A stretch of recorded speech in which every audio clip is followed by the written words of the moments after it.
గత 3 రోజుల కిందట వార్ 2 రిలీజ్ ముందు రోజు మన అనంతపూర్ ఎమ్మెల్యే దగ్గుపాటి వెంకటేశ్వరరావు గారు ఏదైతే మా అభిమాన హీరో అయినటువంటి ఎన్టీఆర్ గారిపైన చేసినటువంటి అనుచిత వ్యాఖ్యలపైన ఈరోజు మేము ధర్నా చేయనీక ఇక్కడ కలెక్టరేట్ దగ్గరికి వచ్చాము. ఇక్కడ మాకు ఉండే డిమాండ్ ఒకటే, ఎవరైతే ఎన్టీఆర్ గారిపైన విమర్శ చేసినారో ఎమ్మెల్యే గారిని టీడీపీ పార్టీ వెంటనే సస్పెండ్ చేయాలి. చంద్రబాబు గారు, లోకేష్ గారు దీనిపైన దృష్టి పెట్టి పార్టీకి నష్టం కలిగించేటువంటి ఇటువంటి వ్యాఖ్యలు నెక్స్ట్ పునరావృతం కాకుండా, పార్టీకి చెడ్డ పేరు రాకుండా ఇటువంటి ఫస్ట్ టైం ఎమ్మెల్యే అయినటువంటి వెంకటేశ్వరరావు గారిని వెంటనే సస్పెండ్ చేసి ఆయనకు రాజకీయాల్లో కొనసాగే అర్హత లేదు.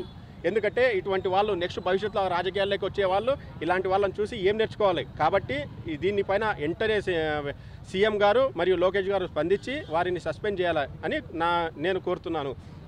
పార్టీ ఎన్టీఆర్ అభిమానులు వేరు కాదు. పార్టీ ఎప్పుడైనా ఎన్టీఆర్ అభిమానులు ఎప్పుడైనా పార్టీతోనే ఉంటారు. వీళ్ళను వేరు చేసి ఇది ఏదో అంతర్గత కుట్రగా మేము భావిస్తున్నాము. కాబట్టి వెంటనే వెంకటేశ్వరరావు గారి పైన చర్యలు తీసుకోవాల్సిందిగా మేము సీఎం గారిని రిక్వెస్ట్ చేస్తున్నాం.